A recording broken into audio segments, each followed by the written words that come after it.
Hi guys! I'm back. I'm Jody Muto. Welcome to my boring life as a caregiver. For today's video, samahan niyo ako magbilang ng naipon kong coins for almost 4 years. Yes, for almost 4 years. Nag-start ako mag-ipon ng coins nung nasa first employer pa ako. Way back 2019. Kapag may natitirang coins after ko mag-day off, ninuhulog ko dyan sa coin bank ko. Halos mapapansin nyo na magkaparehas lang ng design ang Philippine coin and coins dito.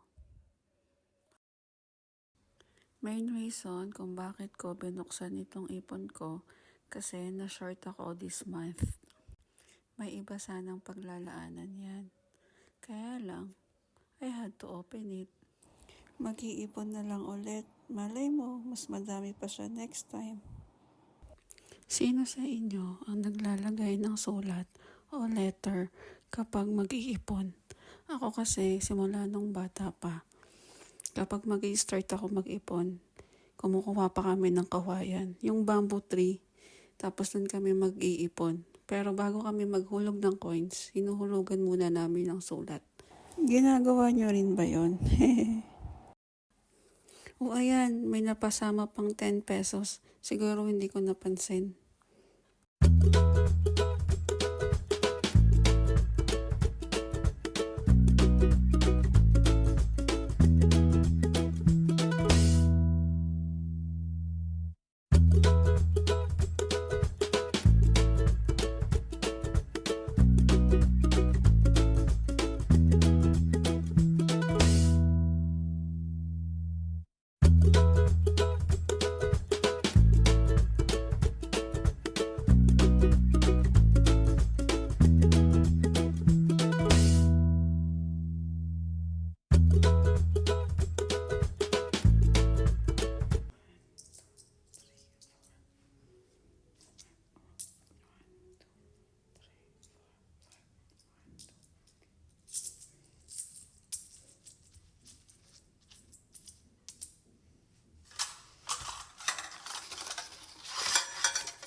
Letter.